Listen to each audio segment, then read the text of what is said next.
کسی کا دل دکھایا ہے تو اسے معذرت کر لینا چاہیے،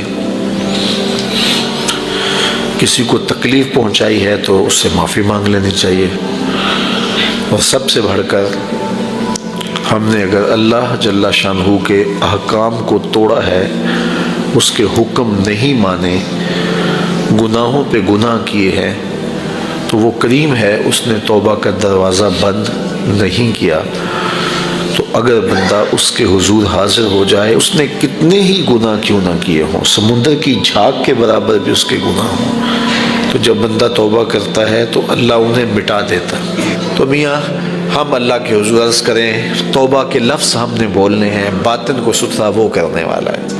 ہم تو اپنے ظاہر کو سنوارنے کی کوشش کریں گے اور باطن اس کے سپرد ہے۔ ایک بزرگ تھے، وہ بازار سے گزر رہے تھے تو دیکھا کہ ایک شرابی نشے میں دھت پڑا ہے اور گندی نالی پہ گرا ہوا ہے اور گندا پانی اس کے منہ سے لگ لگ کے جا رہا ہے۔ تو انہیں بڑا ترس آیا کہ انسان ہے اور شراب نے اس کا یہ حال کر دیا ہے۔ اس کو وہاں سے اٹھایا اور احترام انسانیت کی وجہ سے اس کا منہ دھویا اور اس کو گھر کا رستہ دکھایا۔ خیر وقت گزر گیا، جب شام پڑی، رات گہری ہوئی، سحری کا وقت آیا، تو یہ بزرگ مسجد میں تہجد پڑھنے کے لیے گئے تو دیکھا کہ وہاں مصلی پہ پہلے ہی وہ شرابی بیٹھا ہوا تھا۔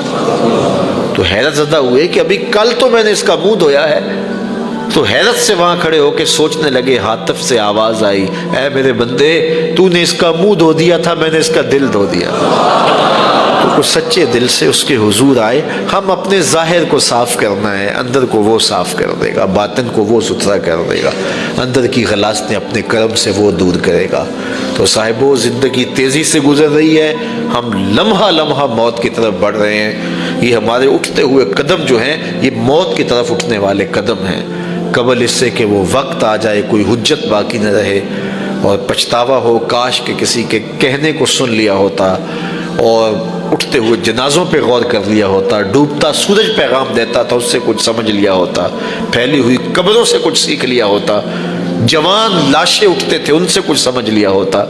تو اس وقت کے پچھتانے سے بہتر ہے کہ آج میں اور آپ اپنی زندگی کو نیکی کی طرف لے جائیں۔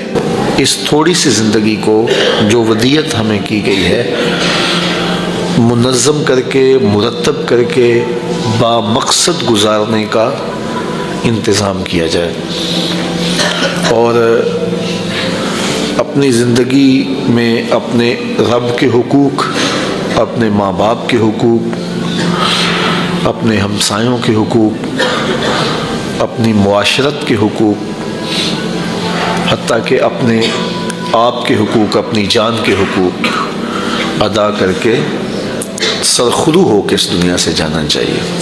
ہمارے ذمہ کوئی قرض نہیں ہونا چاہیے، ہمیں کسی کا حق غصب کیا ہو تو بہت جلدی اس کو لٹا دینا چاہیے۔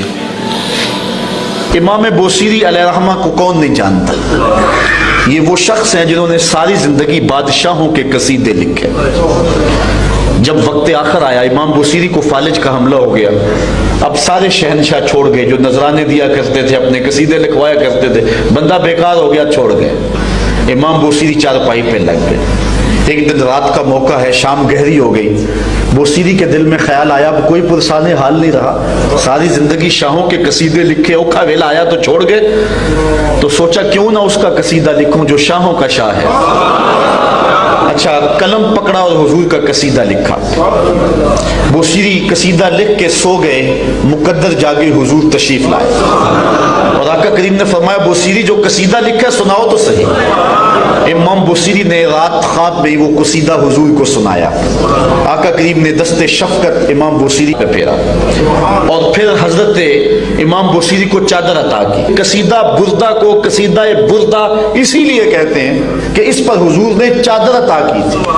اقبال بھی کہتا ہے، اے بوصیری را ردا بخشندائی، بربت سلمہ مرا بخشندائی، اے بوصیری کو چادر دینے والے میری طرف بھی نظر کرم۔